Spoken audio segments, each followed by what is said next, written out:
밀레니얼들은 인게이지먼트라고 해서 네. 회사에서 쓰는 이제 직무 몰입도 이런 걸 말하는 말이거든요. 네. 그래서 그거랑 그리고 이제 밀레니얼 세대라고 해서 요즘 젊은 그 층이 직원들의 아주 다수를 이루고 있잖아요. 네. 그래서 그 두 개 개념을 가지고 이제 우리 젊은 직장인들, 밀레니얼 세대들이 어떻게 회사에 좀 즐겁게 몰입하면서 일할 수 있을까, 이게 조직을 관리하는 입장에서도 중요한 이슈이기 때문에 네. 밀레니얼 세대의 인게이지먼트 뭐 이런 주제로 한번 다뤄보도록 좋습니다. 하겠습니다. 오늘 제 얘기를 하시는 밀레니얼 세대. 아, 그렇군요. 그렇구나. 예. 그러면 우선 이제 인게이지먼트라는 용어를 먼저 좀 말씀드릴게요. 이게 개념이 약간 생소하실 수도 있는데, 원래 인게이지먼트라고 하면 약혼 반지를 저희가 맞습니다. 인게이지먼트 링이라 그러잖아요. 네. 그래서 인게이지먼트 강하게 결속된 상태, 이런 걸 이제 뜻하는 말이잖아요. 네, 네.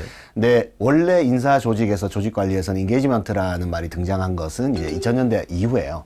그전에는 보통 직원 만족도 조사 이런 거 들어보셨죠? 직원 네, 네, 직원 네. 만족도, 우리 회사에 얼마나 만족하면서 일하는가, 얼마나 우리 직원들이 우리 회사에 만족하고 있는가, 이런 걸 조사하는 건데, 그게 네. 한계가 하나 있는 게, 생각해 보시면 나는 되게 만족해요. 우리 회사 너무 좋아요. 다니기 편하고. 근데 일은 열심히 안 할 수 있잖아요. 별개일 수 그렇죠. 별개일 수 있죠. 나는 우리 회사 업무성과랑은 별개구나. 업무성과랑은 별개죠. 거기에서 조금 더 한 단계 발전한 개념으로 직원들도 만족해서 몰입해서 자기 일을 잘 하는 상태를 말하는 거죠. 이게 한국에서만 하는 건 아니고 전 세계적인 조사거든요. 그러고 보면 인게이지먼트 레벨이 높은 상위 25%의 조직이 있겠죠. 그리고 상대적으로 낮은 조직들을 비교해 보면 최대 많이 차이 나는 게 이직률 면에서는 24% 이상 낮고요. 그리고 결근이 인게이지먼트가 높은 조직은 41% 이상 더 낮대요. 그리고 고객 만족도도 10% 이상 인게이지먼트가 높은 조직이 높고, 생산성도 17% 이상. 절대적이네요. 회사를 운영하는 사람들이 관리해야 되는 거죠. 근데 네. 뭐 생각해 보시면 너무 당연한 게, 자기 일을 좋아하고 즐겁게 하고 회사에 만족하고 그러면서 몰입해서 일하는 직원들이 많은 회사가 당연히 더 네, 좋은 성과를 네, 내겠죠. 네. 네. 인게이지먼트가 높다는 거는 어느 정도 수준을 말하냐면 보통 3단계로 구분을 합니다. 네. 그러니까 fully engaged라고 해서 아주 이제 완전히 몰입된 직원들. 그러니까 이런 직원들은 생산성에 기여하고, 그다음에 어떤 목표의식을 가지고 일하고, 그리고 장기 근속을 하죠. 그만두지 않고 오래 일하고. 중간은 partially engaged라고 해서 부분적으로 engaged. 네. 이 직원들은 뭐 좋은 상태죠. 월급 받고 출근해서 할 일하고 퇴근하고. 피해 안 주고, 네, 피해도 안 나쁘지 주고, 않고, 뭐 나쁘지 않고, 무난하게. 무난하게 하고. 그리고 이제 문제는 뭐냐면 disengaged 또는 actively disengaged라고 해서 네. 몰입이 끊어진 직원들이 있어요. 이제 이 직원들은 불평불만을 늘어놓고, 그리고 사람들에게 피해 입히고, 또는 너무 싫어. 자기만 안 하는 게 아니라 잘 하려는 다른 사람도 왜 맞아요. 뒷다리 잡는다 그러죠. 맞아요. 그러니까 이제 예를 들어서 업무 회의를 딱 했어요. 그러면 이제 회의가 딱 끝나면 인게이지먼트가 높은 직원들은 야, 이거 어떻게 해야 되지? 뭐부터 시작해야 되지? 약간 이런 표정으로. 인게이지먼트가 중간인 파셜리 인게이지 된 직원들은 뭐 별로 표정에 관찰되는 게 없을 거예요. 네. 그냥 자리에 돌아와서 앉겠죠. 그런데 이제 인게이지먼트가 떨어진 디스인게이지 된 직원들은 이제 흡연 장소로 이제 가서 바로 맞아, 가서 맞아. 야, 말이야, 그 전에 저거 해봤는데 안 돼, 그건 너 하지 마. 뭐 진짜. 이런 분위기. 예. 축구낭빵 하자. 나는 그 풀이 되고 싶은데 이런 네. 디스 이쪽에서 되게 나는 영향을 많이 받는 스타일이거든. 영향을 받죠. 예. 근데 이제 문제는 뭐냐면 밀레니얼 세대에 대한 얘기를 이제 연결해서 한번 해보면 네.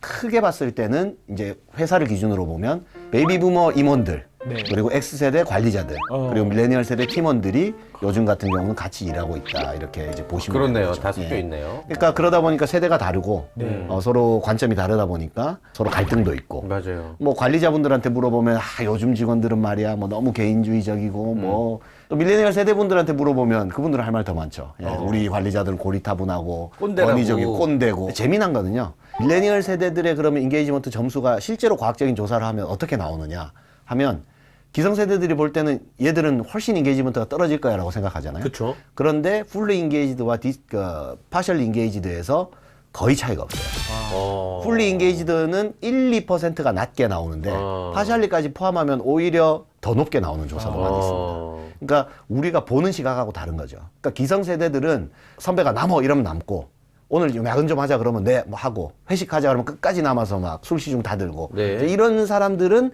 조직의 충성도가 높은 사람이야, 이렇게 보는 그 관점이 형성돼 있기 때문에 그 시각으로 보니까 지금 밀레니얼 세대들이 인게이지가 안 된 거라고 생각하지만, 실제로 일할 때 밀레니얼 세대들이요, 만약에 자신이 몰입해야 될 분명한 이유만 있으면 미친 듯이 하거든요. 네, 그렇지 않나요? 밀레니얼 세대들 보면 자기 이익과 관련 없지만 이슈가 있을 때 그 뭐 래퍼 염따였나요? 네, 네. 그 사람 티셔츠 팔아주는 거. 네. 근데 그 사실 그 티셔츠는 싸지가 않더라고요, 35,000원 결코. 원. 예. 네. 그거보다 훨씬 싼 티셔츠를 살 수 있는데도 불구하고 그거를 굉장히 붐을 일으켜서 구매를 해준 게 지금 누구냐면 밀레니얼 세대들이에요. 네. 그러니까 자기가 쉽게 말해서 꽂히는 게 있으면 무섭게 몰입할 수 있는 세대란 거죠. 결코 일을 열심히 안 하는 게 아니라.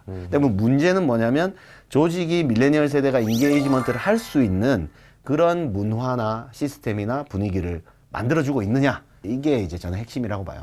그러면 밀레니얼 세대들은 어떨 때에 조직의 충성도를 보이고 일에 몰입할 수 있는가. 그 이제 요소들이 중요하겠죠. 네. 가장 중요한 거 첫 번째는 직속 상사와의 관계예요. 그러니까 어허. 직속 상사에 대해서 믿음이 있어야 돼요.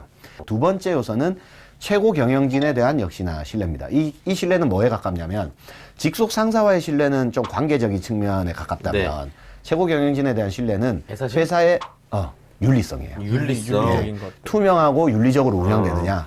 그리고 또 하나는 우리 회사가 올바른 어떤 방향으로 가고 있는가. 네. 뭐 이런 질문입니다. 그러니까 만약에 임원진에서 비용을 좀 비윤리적으로 지출한다거나 아니면 직원들에게 돌아올 몫은 적은데 임원들은 뭐 고급차 타고 다닌다거나 아니면 회사가 굉장히 비윤리적인 어떤 일에 휘말린다거나 네. 이런 것들이 생기면 이제 믿음이 확 떨어지고 일하는 게 손에 안 잡히는 거죠. 네. 그리고 또 하나의 이유는 이제 회사에 대한 자부심인데 이것은 주로 그 일 자체라든가 그 회사의 브랜드 같은 데서 나옵니다.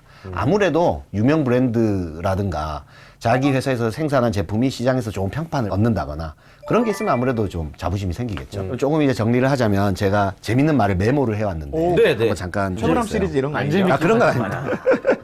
그 미국의 그 마르사 와인만이라는 작가가 묘사한 말인데요. 이게 어떤 세대를 묘사한 말인지 한번 잘 들어보십시오. 그들은 놀랄 만큼 최신 유행에 민감하다. awesomely hip이라고 표현했습니다. 힙하다. awesome. 예. 그리고 고통을 감수하려는 자세는 부족하다 대신에 목표 의식도 없이 그냥 무작정 대학에 가려고 하며 심각할 정도로 이상적이다 이렇게 표현을 했어요. 이게 오. 밀레니얼 세대를 표현한 말 같은데 1964년도에 베이비 부머들을 베이비 보면서 부머들. 아 요즘 세대 문제 많다 이렇게 표현한 말이에요. 이게 지금만의 문제는 아니라는 걸 제가 말씀드리고 싶어요. 아, 그러네. 물론 지금 밀레니얼 세대만의 특징은 분명히 있겠지만 우리 지금 기생 세대들도 나도 한때는 위험한 세대였다. 이것을 좀 생각하고 그때의 관점으로 한번 좀 바라보시면 어떨까 싶어요. 그리고 밀레니얼 세대들과 전 소통할 때 아까 양쪽이 다 변화해야 된다라는 것은 분명하지만 네네. 그래도 손뼉이 마주치더라도 조금이라도 먼저 움직이는 쪽이 있을 거 아니에요. 저는 그게 기성세대가 되었으면 좋겠다는 말씀이고 그렇게 해서 손을 잡을 때 기성세대가 밀레니얼 세대와 소통할 때 한 가지 단어만 꼭 기억하시면 좋겠어요. Why입니다. Why. 왜? Why? 왜라는 게 있어야 된다. 특히 회사에서 소통을 할 때는요. 예전에는 야 이거 상무님 이렇게 급한 자료니까 빨리 좀 해봐. 여기에 뭐 별 Y가 없죠. 토를 기껏 안 해봐야 상무님이 원한다 이거밖에 없잖아요. 네. 근데 밀레니얼 세대들은 그런 방식의 소통은 원하지 않죠. 아. 왜가 있어야 돼요. 그래서 그 왜는 두 종류로 나뉘는데요. 첫 번째 Y는 합리성에 대한 Y입니다. 합리적이어야 돼요. 이 일이 이런 이유 때문에 처리돼야 되니까 이런 방식으로 좀 해달라. 합리성의 Y가 설득돼야 되고 네. 두 번째 Y는 신뢰성에 대한 Y죠. 이 사람에 대한 신뢰. 아무리 옳은 말도 그 사람 자체가 신뢰되지 않으면 듣기 싫잖아요. 그렇죠. 그래서 합리성의 Y 그리고 신뢰성의 Y 이 두 Y가 내가 저 사람에게 설득이 되느냐 이걸 좀 고민해 보시면 저는 밀레니얼 세대와 소통할 수 있는 키가 되지 않을까 싶습니다.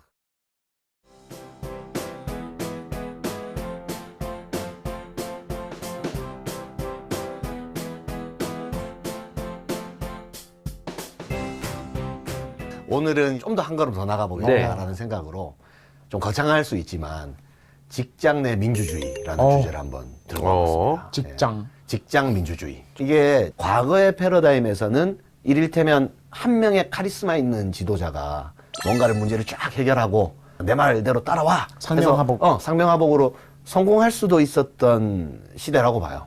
그런데 그런 케이스도 있지만 이제는 사실은 저희가 뭐 알다시피 4차 산업혁명 그리고 지난번에 얘기했던 밀레니얼 세대들 맞습니다. 세상이 변하고 있거든요. 그러면은 더 이상 이런 식의 쉽게 말해서 독재 국가, 독재 권력이 지배하는 기업은 영속하지 못한다. 직장 민주주의가 문제가 많다라는 것을 느끼게 해주는 많은 사례들이 있어요. 예를 들어서 포드의 그 에드셀이라는 자동차가 있었어요. 굉장히 옛날 모델인데 차 이름이에요? 차 이름이 네. 에드셀이에요. 근데 그 차는 굉장히 포드사에서 야심차게 준비한 모델이었습니다. 성공시키려고. 그래서 그 차의 이름을 짓는 데만 해도요, 6,000개. 6,000개가 넘는 이름을 2년 동안. 그러니까 그 브랜드 네이밍 하나 하는 데만 해도 굉장히 많은 논의들을 거쳤어요. 그래서 이제 최종적으로 거기에서 뭐 언어학자, 심리학자들, 마케팅 전문가들이 붙어서 쭉 조사를 하고 최종 후보들을 그때 당시 회장에게 결제를 올렸어요.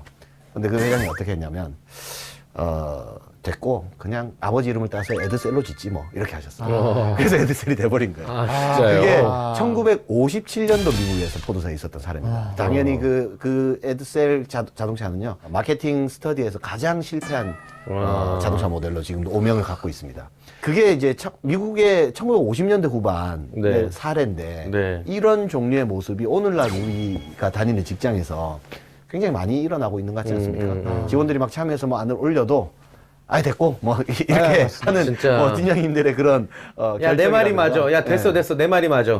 이게 제도적으로 그럼 어떻게 할 거냐. 그래서 뭐 주식회사에 대한 모델로 뭐 협동조합도 나오고 다양한 예가 나오지만 오늘 거기까지 들어가기는 너무 어렵고 그냥 우리 직장 내 관계적인 측면에서 민주주의 요소만 한번 좀 생각해 보죠.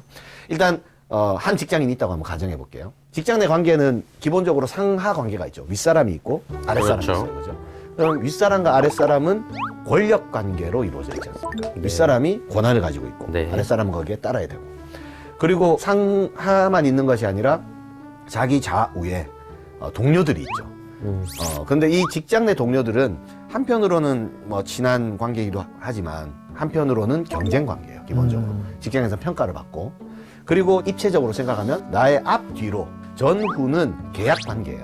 이를테면 고객사나 협력사랑 일할 수도 있고 또 나의 유관 부서에서 이쪽 부서에서 일을 처리해주면 이쪽 부서에서 받아서 저쪽 부서로 넘겨주면서 그러니까 일이 진행돼야 되는 그러니까 일종의 계약이죠. 네. 넌 여기까지 해, 난 여기까지 할게. 그러면 그 사람을 입체적으로 들고 싸고 있는 관계들이 상하로 권력 관계, 좌우로 경쟁 관계, 그리고 전후로 전후. 계약 관계이기 때문에 여기서 이제 굉장한 그 압박과 스트레스가 이제 발생하는 거죠. 그런데 여기에 이제 비민주적인 요소들이 곳곳에 산재하는 거예요. 여기 이 사람의 의견보다는 무조건 윗사람의 의견이 맞는 것. 그리고 좌우의 경쟁 관계는 무한 경쟁이 되기 때문에 서로 소스를 낭비해요. 리소스를 낭비할 수가 있어요.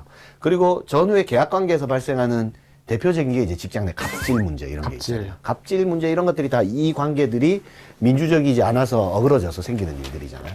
이것들을 전환시킬 때 상하로는 존중을, 그리고 좌우로는 협력을, 그리고 전후로는 상생을. 이게 이제 제 나름의 모토인데 그런 것들에 이제 이루어질 때만 민주적인 직장이 될 수 있다. 이렇게 해서 보는 거죠. 이사님 질문이 네. 하나 있습니다. 네, 질문해 근데 주십시오. 요 얘기가 예. 제 주변에 회사 이제 막 이제 입사해서 일하는 2, 3년 차 친구들이나 뭐 제가 직간접적으로 경험한 결과를 보면은 예. 사실 거의 불가능에 가까울 정도로 그렇죠. 그러면 이게 한편으로는 그러니까 뭐 머리로는 알겠는데 이게 또 내 밥그릇이라고 생각하면은 예. 정말 힘들 것 같은데 힘들어요. 예. 과거, 뭐 6.25를 거치고 어려웠던 네. 시기. 그럴 때 만약에 대통령을 자기들이 투표해서 뽑는 나라가 있대. 그랬으면 그때 당시를 살았던 사람들은 말도 안 되는. 야, 그런 나라가 어딨어? 막 그랬을 거 아니에요? 그쵸. 지금도 지금 말씀하신 것처럼 사실은 요원한 길이고 어려운 길이긴 하지만 지구상 어딘가에는 굉장히 민주적으로 운영되고 성과를 잘 내는 조직들이 분명히 존재하고 있어요. 자, 몇 가지 예를 들면요. 네. 관리자들을요, 투표로 뽑아요. 오. 그래서 이제 완전 민주주의네. 네, 그냥 딱 민주주의의 꽃이 선거라 그러잖아요. 그러니까 그냥 임기가 딱 정해져 있고요. 한 2년 정도를 임기로 한다 그래요. 그리고 이제 물론 잘한 팀장 같은 경우는 재선도 가능합니다. 보통은 기업에서 고가 평가하고 위에 임원들이 마음에 드는 사람 승진시켜서 야 자기 신복을 심어서 또 네가 팀장해. 그래서 뭐 이런 식으로 하잖아요. 그게 아니라 거기는 팀원들이 다 투표를 하는 거예요. 그래서 이제 팀장들은 선거 운동을 해야 되니 자신이 그동안 이루었던 성과라든가 자기의 어떤 장점이라든가 이런 것들이 이제 어필을 하는 거죠. 그러면 그게 그냥 인기 투표 되는 거 아니야? 그냥 직원들이 자기한테 잘해준 사람 그냥 뽑는 거 아니야? 네. 라고 생각할 수 있지만 사실은 안 그래요. 왜냐하면 유능한 팀장이 우리 팀장이 되어야 우리 부서가 또 좋아지는 것이고 나도 거기에 덩달아 일하기 좋아지는 것이니까 직원들은 사실 안단 말이죠. 누가 유능하고 누가 사람이 좋고 이런 것들을 알기 때문에 단순히 인기 투표로 이게 전락되지가 않아요. 또 그 머크라고 하는 그 뭐 외국의 제약회사지만 거기는 보통은 우리나라 같으면 어떻습니까? 야 이거 개발해! 언제까지 마감? 그때까지 보고서 가져와! 뭐 이럴 거 아니에요? 위에서 막 뭐가 떨어지죠, 계속. 독재국가죠. 근데 여기는 안 그래요. 여기는요, 물론 기본적으로 루틴하게 해야 되는 과제도 있지만, 이거 내가 이거 한번 연구해보고 싶어요. 어. 뭐 비타민의 이런 효능을 연구해보고 싶어요. 그러면 이야. 과제를 올려요. 상상이 안 간다. 그리고 자기가 팀원들을 모집해요. 와. 공모를 해요. 그 안에서. 약간 개그 짜듯이 네. 하고 싶어서 하듯이. 네, 그렇게 어. 해서 팀원들을 모집해서 두세 명이 모이면 자기 예산을 얼마 필요하고 얼마 정도 기간이 필요하다는 걸 프레젠테이션하고 통과받아서 그걸 쭉 1년이고 2년이고 진행해요. 그러면 이제 성과를 내면 거기에 따른 인센티브를 받고 성과를 만약에 못 내면 그 사람의 커리어 명성에 흠집이 가기 때문에 다음에 계속 성과를 못 낸 사람이 팀원 모집하기가 쉽지는 않겠죠. 이제 그런 식으로 이제 운영이 되는 거죠. 민주주의를 하자는 게 네. 그냥 뭐 편하게 뭐 풀어주자 이런 거하고 좀 다른 개념인 거죠. 그게 더 어려울 수도 있죠. 어떻게 해야 직원들이 좀 더 참여하고 아이디어를 내고 생산성을 높일 것인가의 관점에서 나오는 게 저는 민주주의라고 보고 국가 모델도 보시면 독재 국가들이 경제적으로 잘 못 살았잖아요. 결국 네네. 민주주의를 잘한 곳들이 아. 선진국이 됐잖아요. 똑같은 겁니다. 이게 기업이 그런 민주주의 문화를 정착하지 않고 성장하는 데는 저는 한계가 있다고 보는 거죠. 국가랑 비교하니까 쉽네요, 이해가. 네. 쉽죠. 예. 조언을 드리자면 부하 직원이든 상사든 CEO든 각자의 위치에서 공부해야 된다고 봅니다. 공부를 좀 해야 된다. 공부해야지. CEO 입장에서는 과연 어떤 문화를 가진 조직들이 오래가고 생산성이 높은가 가만히 공부해 보셔야 돼요. 근데 공부하다 보면 결론이 그렇게 나올 겁니다. 직원들이 참여하고 민주적인 조직들이 더 경영 성과가 좋다 이렇게 나올 네. 것이고 관리자들도 사실은 공부해야 돼요. 이제는 예전에 그 리더십 스타일이 통하지 않는다. 요즘에 이 직원들을 데리고 일할 때에는 어떻게 하면 아래로부터의 어떤 그 결정이 나오는 그 모델들을 어떻게 만들까를 고민하지 않으면 절대로 좋은 리더의 평판을 얻을 수 없다라는 걸 좀 위기감을 느끼고 사실 어떻게 해야 직원들이 참여를 이끌어낼 건가를 공부해야 되고요. 직원들도 공부해야 돼요. 내 의견을 설득력 있게 그러나 기분 나쁘지 않게 전달하는 법. 이런 것들을 좀 공부하셔야 돼요. 예. 이분들이 하는 주장은 다 옳아요. 근데 말하는 요령이 좀 부족하다고 해야 되나요? 예. 그래서 그런 부분을 조금씩 이제 보완해서 상대방의 의견을 존중해 주면서도 명확한 근거를 들어서 내 의견을 좀 소통하는 이제 이런 것들을 좀 이렇게 서로 공부하다 보면 민주주의가 좀 정착되지 않을까. 네. 기본적으로 민주주의는 토론을 해서 의견을 합의해 나가는 과정입니다.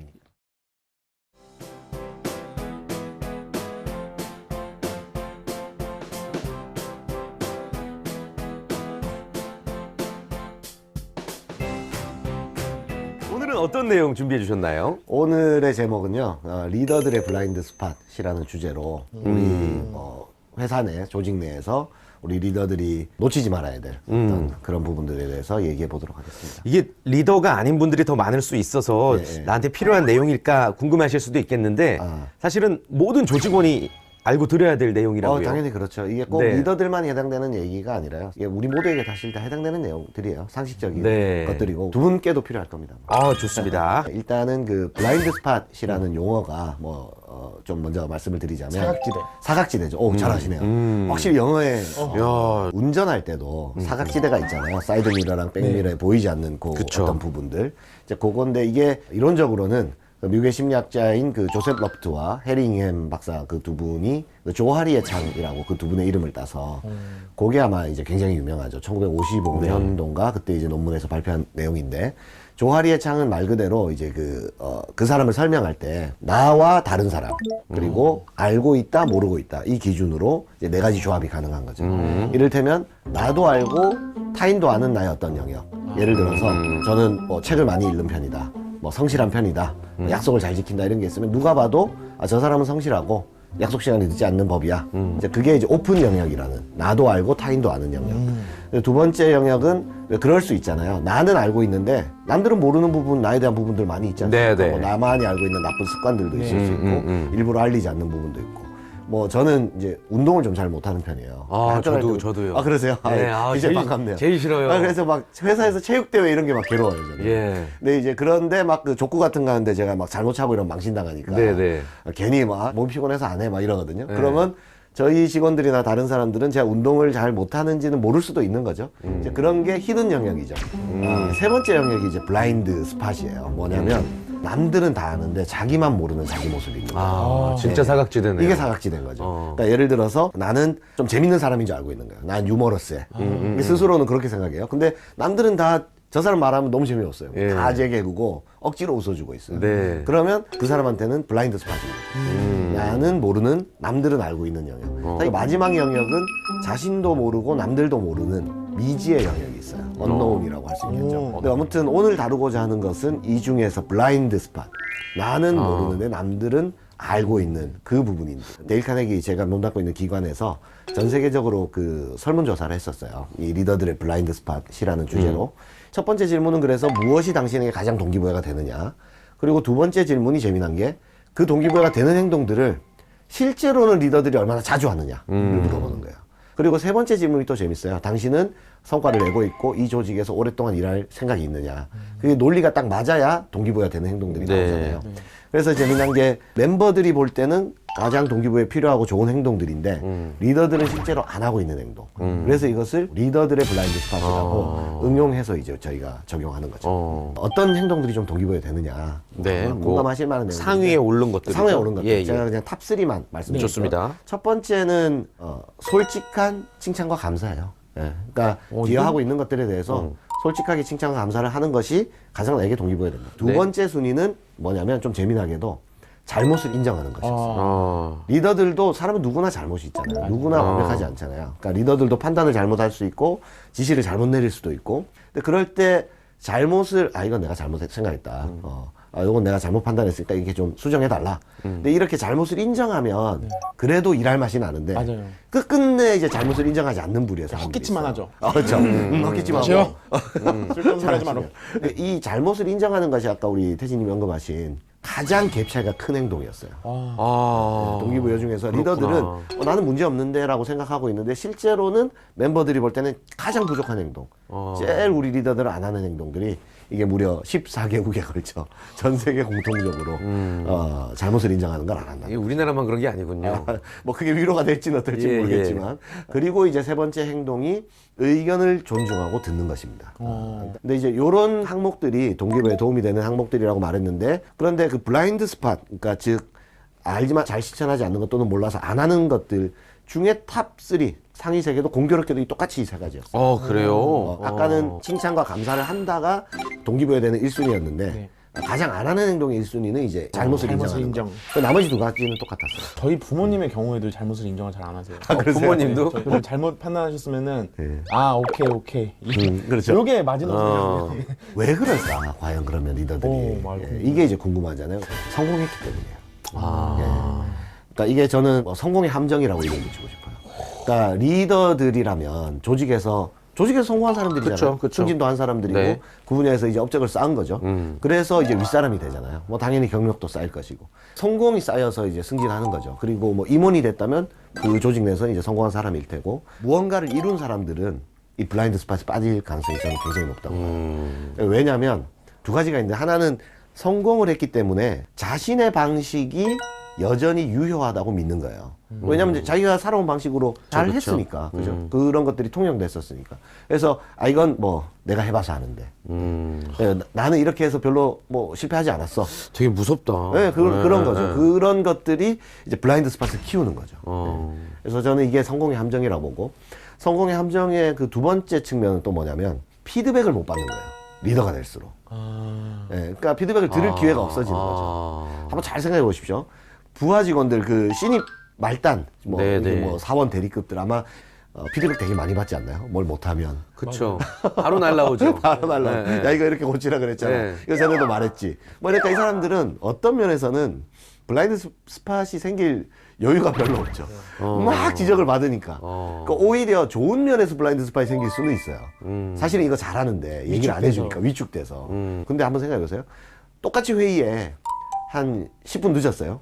그러면 제일 막내가 10분 늦었어요. 그러면 이 막내의 심정은 어떻겠습니까? 제가 잘 알죠. 잘하니까. 애가 타고. 그런 선배들이 눈빛만 딱 한 번 해도 나는 이렇게 막 약속을 잘 못 지켰어. 뭐 아침에 버스를 타지 말고 지하철을 탈 걸 그랬어. 뭐 이게 이런 온갖 그것이 느껴지는데. 네. 자, 기다리는데 임원분이 한 5분 정도, 10분 정도 이제 늦게 들어왔어요. 왜 이렇게 늦으셨어요? 이렇게 말하는 팀원들이 별로 없겠죠, 그 장소에서. 진짜 강 큰 직원이 아니고서야. 그러면서 심지어 임원들이 이렇게 생각할 수도 있어요. 내가 좀 늦어야 우리 직원들이 마음이 편하지. 뭐 이렇게 생각할 수도 있고. 아무튼 뭐 여러 가지 이유로 똑같은 행동을 했는데도 윗사람은 피드백을 적게 받아요.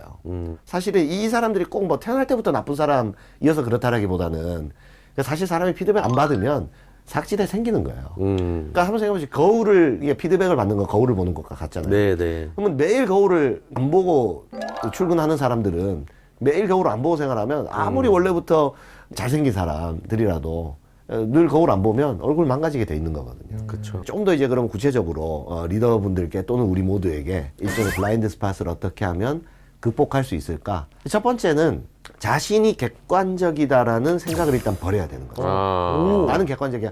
사실 사람들이 말버릇으로도 그런 맞아. 표현 이제 되게 많이 하지 않나요? 객관적으로 말해봐서. 객관적으로 말해서 객관적으로 말씀드릴게요.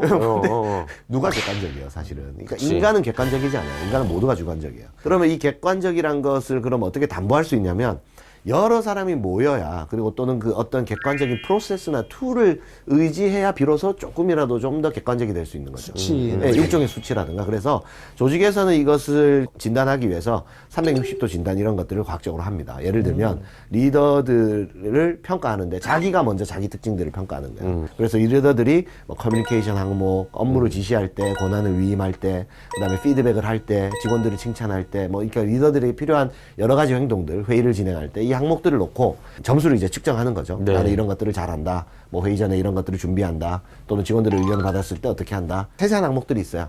그것들이 리더 스스로가 자기 점수를 체크하고. 그리고 이제 360도니까 그 리더의 윗사람이 있거든요. 리더의 윗사람도 있는 거죠. 그러니까 네. 그 사람도 똑같은 항목으로 이 A라는 사람에 대해서 체크하고. 부하 직원들이 여러 명이 이제 익명으로, 그러니까 아랫직급으로 그 사람에 대해서 또 익명으로 다 체크해줘. 똑같은 항목을. 그리고 동료들도 체크해요. 그러면 내가 중심에 있고 상, 하, 좌우니까 이게 360도 진단이 되는 거죠. 두 번째는 이제 피드백을 좀 받아들일 마음의 준비를 해야 돼요. 이것은 리더들이든 누구든 아까 말씀드렸잖아요. 피드백을 받는 건 좋은 거예요. 자기의 어떤 잘못, 뭐 부족한 부분들에 대해서 기꺼이 요청해야 돼요. 뭐 참여는 잘 안 하겠죠. 근데 그 리더가 그것을 반복적으로 묻고 그리고 실제로 그 얘기를 하면 조언으로 내가 받아들이겠다, 고맙다. 이런 학습을 시켜주면 멤버들도 나중에는 뭐 얘기할 수 있을 겁니다. 네. 그런 것들을 또 너무 자주 하면 뭐 리더도 상처받을 수 있지만 그래도 예를 들어서 뭐 좀 정기적으로 리더들도 피드백을 받아야 된다.